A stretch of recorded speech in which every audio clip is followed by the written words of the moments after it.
Hey, it's Tony D with Little Joan in the background, and this is a screenwriter's take on The Gray Man, which I watched last night on Netflix. The Gray Man stars Ryan Gosling as I guess you would say, a CIA asset who kills bad guys. But then, of course, things go wrong because Chris Evans in it. Smash like and subscribe. Thank you for smash liking and subscribing. Check out my books.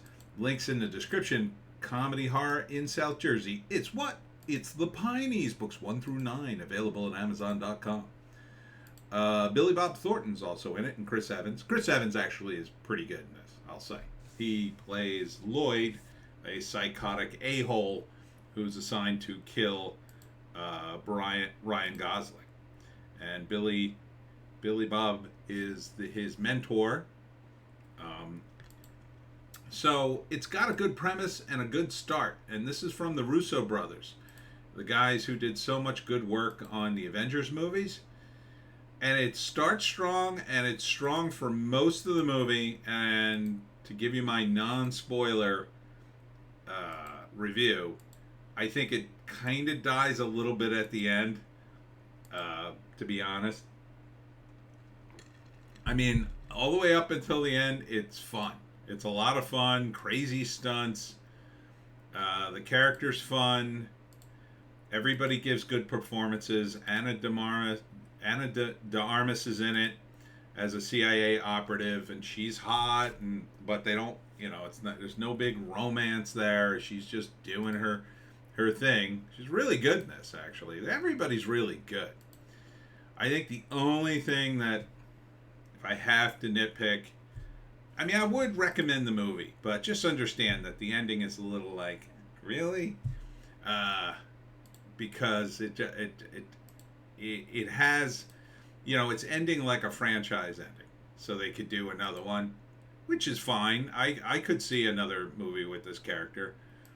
My friend raved about this movie. He told me to see it. That's why I wanted to watch it, so we could have our coffee clatch and talk about movies.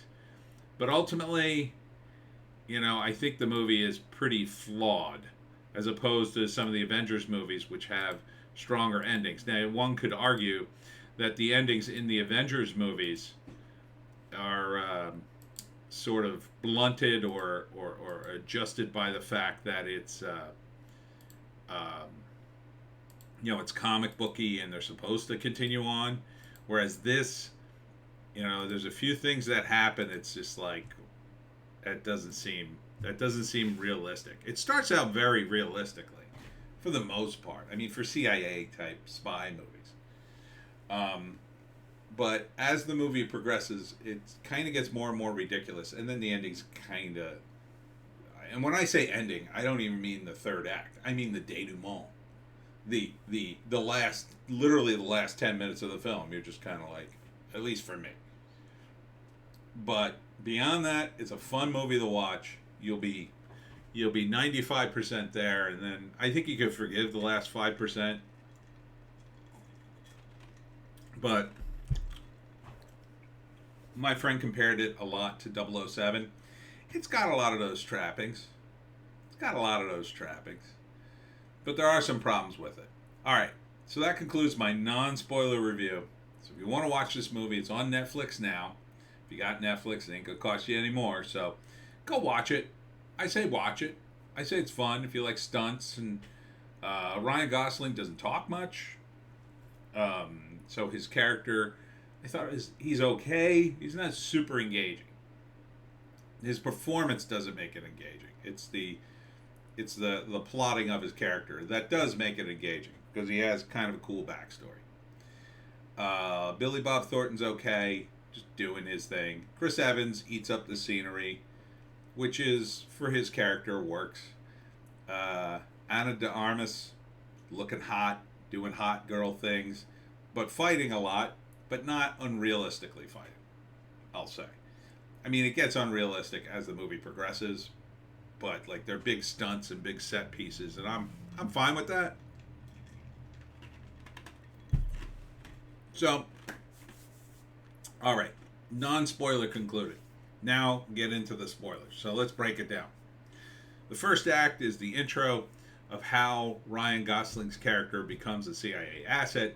So they have this strange program called the Gray Man where they recruit certain criminals who seem to be not as criminal as other criminals. So in Ryan Gosling's case, he killed his father, who was a terrible, terrible human being and a drug dealer, to save his brother. And he's in jail for like 30 years, no possibility of getting out for some reason. So Billy Bob Thornton comes in and says, listen, I'll get you out. You can walk out of prison today. We'll train you, and you'll be our asset. And then he says, for how long? And he says, well, you'll be infinitely useful. Basically meaning he'll have to do it forever, which is kind of an interesting setup. And his code name is 6, which I guess is a nod to 007 because they make a joke about that. So he goes, they cut to 18 years later. So now he's been doing this a long time. So it's a good sort of groundwork for the character. I like that. And of course, he's got to kill this guy. They never tell him who it is or why or whatever.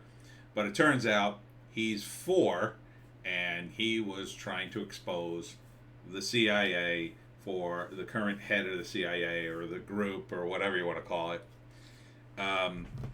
It's another inside job. Now that part of it I think is a little weak. They always seem to do that, but like they have nothing else to do now. And again, like back in the Bond days and the period piece, it would always be the Soviets, or it would be Spectre, but like they're kind of like the Soviets and mixed with Nazis or something.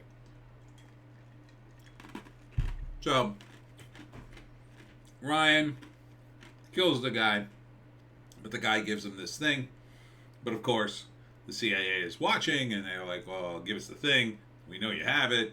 They don't totally know, but they suspect strongly. And then, of course, he takes off, and he's on a rogue. And then it's all about the rogue spy and how we're going to kill him. And this is an old program.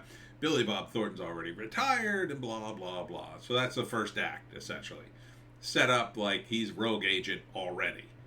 So a little soon to be doing that. I would have liked to have seen one movie with this character where he does what he's supposed to do, and maybe Billy Bob Thornton hasn't retired yet, but they set up all these older characters. But it's nice. The Russo brothers know how to lay the groundwork, and they do a few flashbacks to establish Billy Bob Thornton, and then eventually the woman he's contacting.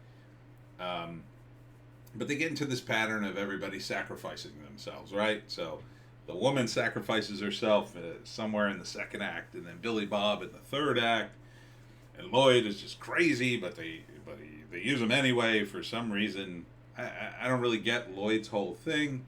He washed out of the program, they say, and now he works for... I don't really get Lloyd's deal. Like, I kind of get Ryan's deal. He was in this program, he's an ex-con. Like, Lloyd, I guess, wasn't. He was just a jerk that they hired, and he somehow aspired. So, you know, you get in this second act, they're all trying to kill Gosling, and he's just killing everybody, right? You have this crazy scene where he's handcuffed to a park bench in the middle of the park, and he has to fight his way out. And that's pretty cool. I like that scene. I like the train scene, and Ana de Armas is helping him, and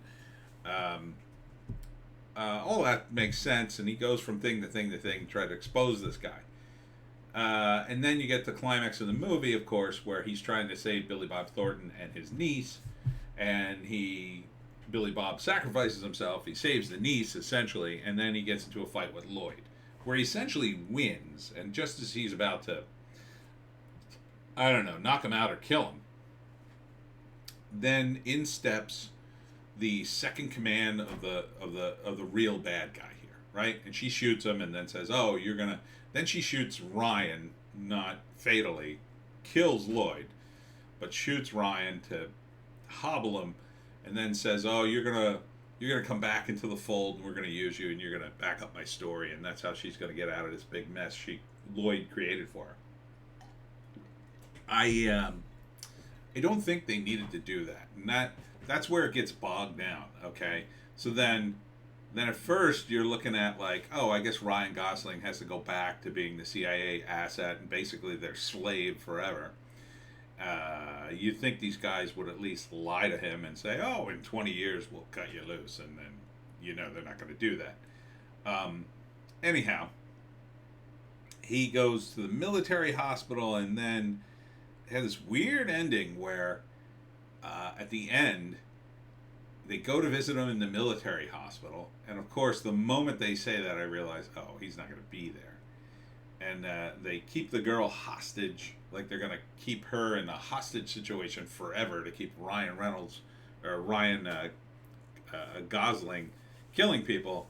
And then of course he kills everybody. They get to the hospital. He escapes, and then he goes to the house where the girl is, kills everybody, and takes her away. It's a little too much. That ending's a little too much for me. I think, look, I understand they wanted to continue with this character. Okay. Like the ending, if you're going to do this plot, and I think they really should have done a first plot where you see how these guys operated, how the program intended to operate. Like he goes and kills bad guys, and there's a bad guy, and he kills them, and he's a big bad guy, and he has to escape. Like, to me, that would be a better movie. The problem is, of course, who's a bad guy in the CIA, to the CIA, right?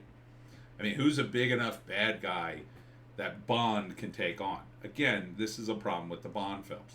They're just not realistically menacing, right? So maybe you could pick a cartel drug dealer, maybe a Klaus Schwab type who's going to take over the world or something. It wasn't that cartoony. I mean, but right away, my problem with this movie is it got right into the interagency stuff, which is, if you're going to go that way, okay. Yes, the United States is a big dog, and the interagency stuff in the CIA is bigger than even the enemies of the United States at this point, because we're just infighting with everybody. Okay, I can accept that premise. If you're going to do that and have this ending, I think the ending should be that Ryan either kills those guys or they are outed. They are outed as the criminals that they are, and he goes, they cut him loose with Denise, or he disappears, and they are caught up in, career destroying scandal, essentially.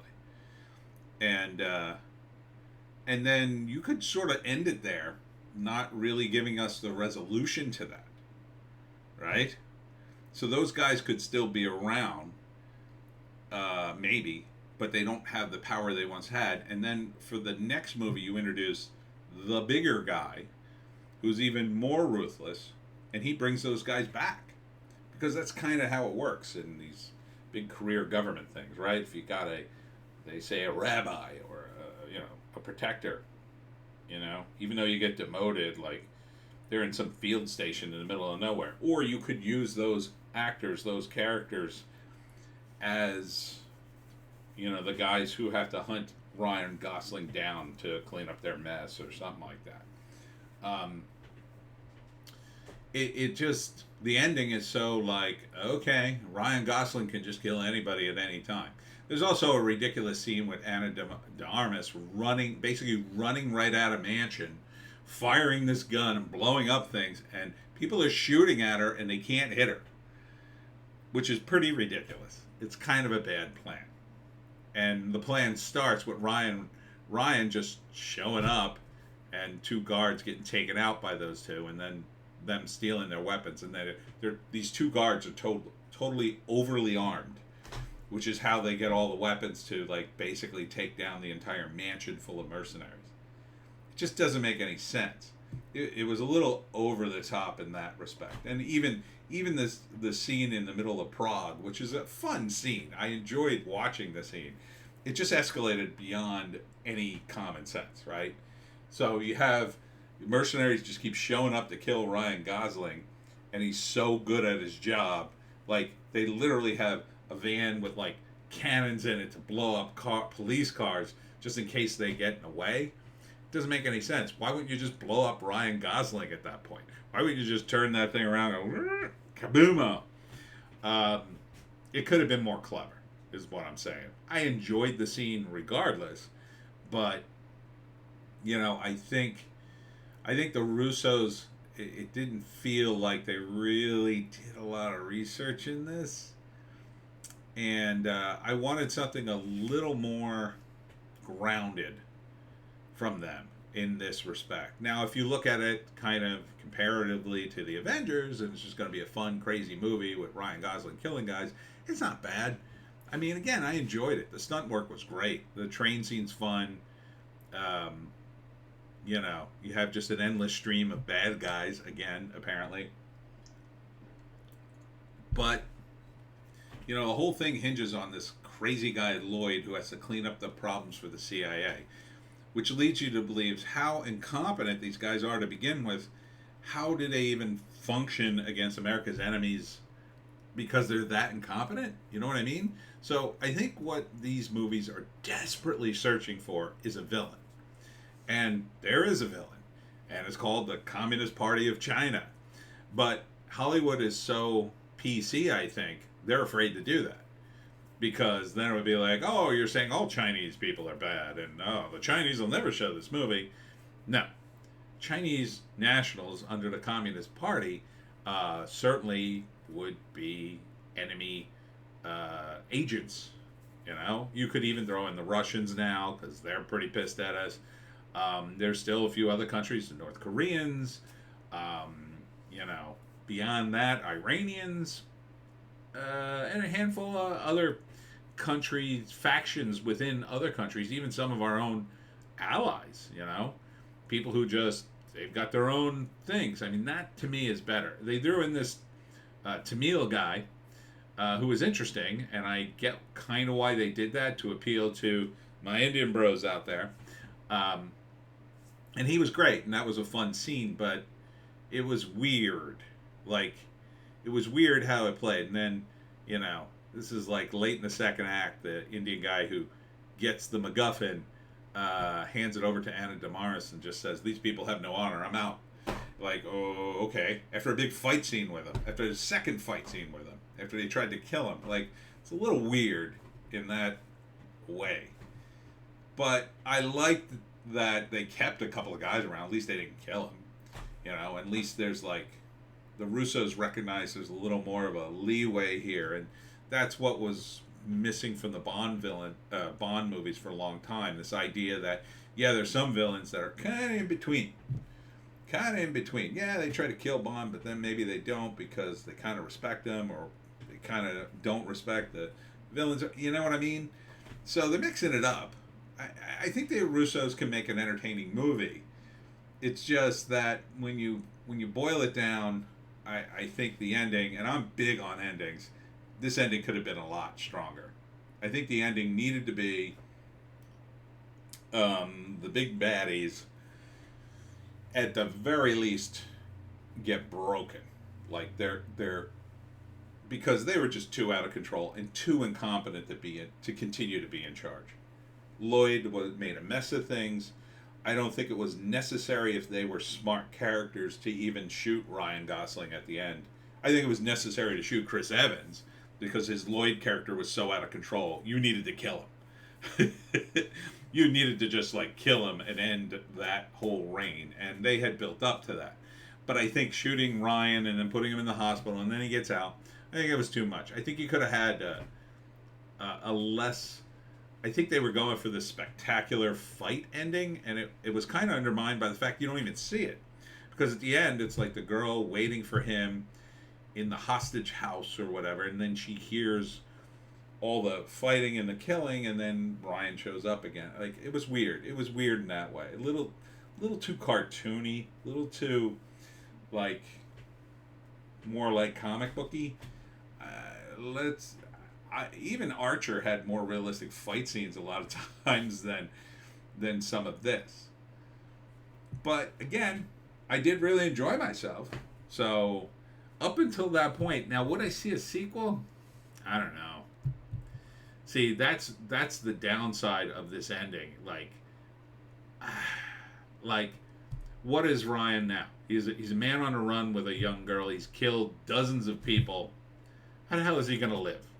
The girl has a pacemaker, which is linked to the internet. There's no way this guy could get away. Not in this day and age. No effing way.